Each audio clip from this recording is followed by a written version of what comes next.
I'm going to ditch the mic. I want to start with a disclaimer. I have neither the charm of Jenny, the grey hair of Anwar, or the accent of David, so pardon me.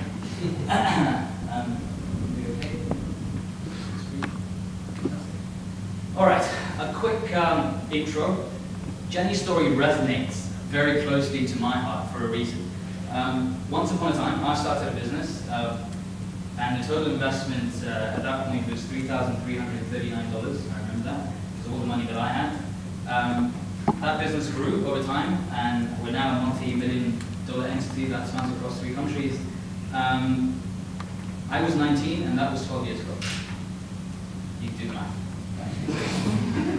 All right, can you go to the next slide? The name of the core entity that we've decided to come in and help Jenny with is called Xische & Co. We are a hybrid consulting firm. I know that sounds really fancy, but I hate buzzwords, so I'll explain it.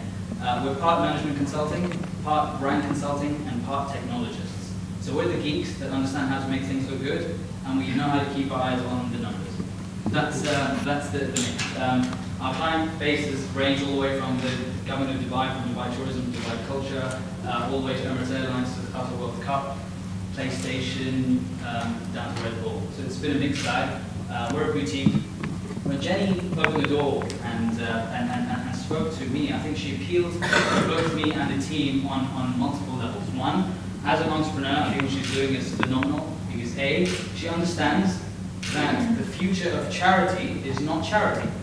And I do not mean to dispel the concept of zakat in Islam, but talking about making it sustainable. Zakat as an individual, you have endless resources, you continue until the day you die. As a corporation, you need to find a way to keep it sustainable.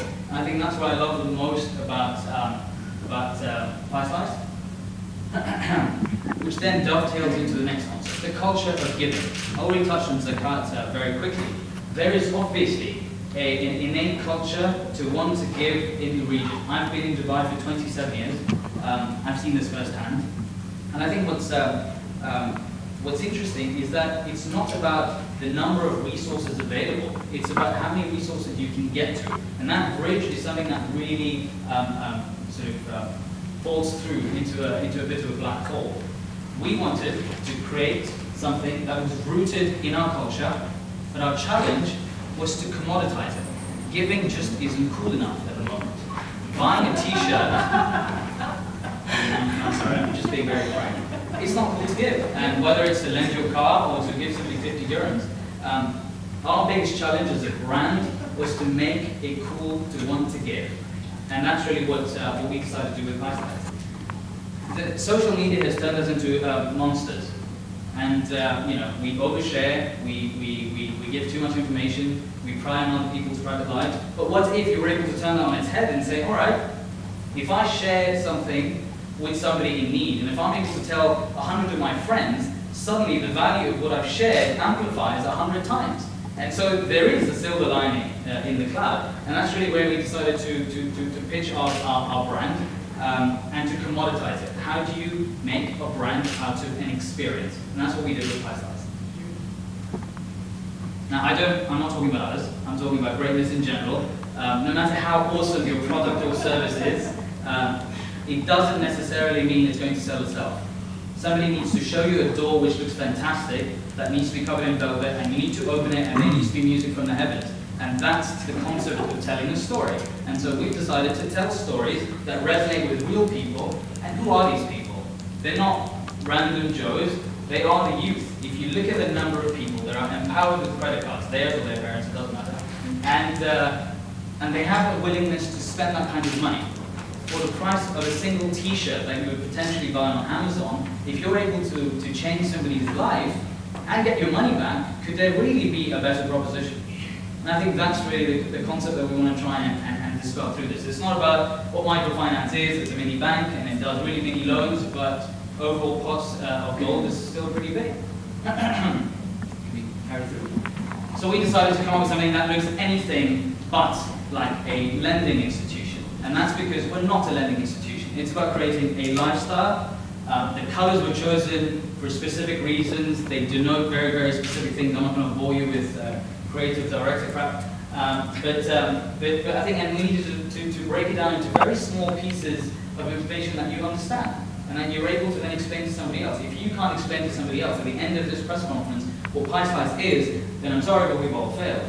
And that's our job, to make sure that you can tell the story in 10 words or less to somebody else outside over lunch. This is to give you an idea of where we're headed visually, how it's going to become a lot more like Facebook and Twitter and less like a bank, or less like a DIFC. No disrespect to anybody. We're still a bank. Be careful. Let's just skip that. All right, how do we do this? Jenny talked about how we're anti-advertising, and there's a reason for that. Advertising is on a slow but serious demise, and it's happening quicker than we'd like to believe. Just because I tell you I'm the best cola in the world, you're not going to buy Coca-Cola. However, if you trust somebody and they tell you they've tried this awesome thing and it's called Garut Cola, if you trust them, you're going to want to try it. And that's the idea of captivating people. We don't want to tell people we're best. We want people to be able to understand by a personal experience and a story that they've generated out of it. We captivate using social media. We've got a very interesting set of internal and guest bloggers that will help tell the stories. And I'm not talking about fancy stories as of how do we stop this business, how awesome we are, and how cool we were to do this, and all that. None of the self-patting stuff. But it's about real stories of people you've helped. So if I lent $200 to somebody, our blog will carry through and tell you the story of how those $200 impacted their life and as a result enriched yours. So that's the idea of telling these stories. Our roadshows is to connect again with the youth.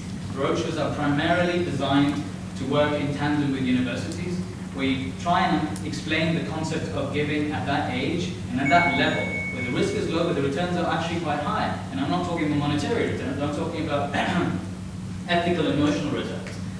So we captivate, we empower them through all of the channels that we're giving them, starting the website. There is a discussion of embracing new social ways of donating, i.e. Putting a Facebook comment or sending a tweet and sending a donation as a result of it. There is so much that can be done making the barriers to donation less cumbersome than taking out your wallet, taking out some cash and handing it over. Online, when people shop, they tend to go overboard. Why? Because they don't actually see any money. Here, we're going to try and capture that. People already do it. Facilitation is what happens through the website itself. I'm trying to keep it very quick. One of the interesting things that Jenny brought up was by entrepreneur.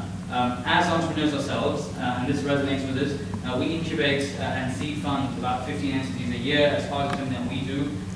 This is very close to my heart. It's because we're trying to empower by running competitions to drive social ventures at university levels. Social entrepreneurship has been a fantastic buzzword, but most people don't really get it. And I think the more you've got initiatives like this, the more we can show people what it means. You know, it's okay to make money as a charity as long as it helps you survive and grow. Most people think you're either a charity or you're a gold digger, and you can be in the middle. Can we go to the next one? The last. There is a lot of talk about whether CSR is PR whitewash or if it really means something. With our corporate co-branded partnerships, we're trying to get rid of the whitewash and we're trying to blackwash them. And the idea is, be a part of something that people can see, be a part of stories that are measurable, be a part of stories that are real. And so corporate sponsors are able to do that and make this a part of their CSR initiative. There is also a lot of talk and scandal about whether social entrepreneurship works, whether crowdfunding works, and this is a debate that I personally find myself engaging in almost every cocktail party this side of Sheikh Zayed. And so whether it's going to work, is the government going to allow it, etc. But the point is, yes, it's failed. Yes, there have been some very ambitious ventures out in the United States and the West that have failed, but that doesn't mean that it's going to fail here. If we tried something, again, because it worked in the United States or the West, it means we're copycatting, and I think we've got more to offer than that. The idea of mina to mina is that we're coming up with an idea that we believe works here, and it appeals to the cultural sensitivities of people here, and let's allow them to facilitate something that is quite original, sustainable.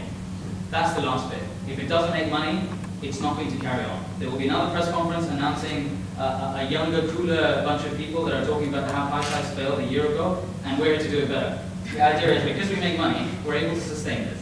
With that, I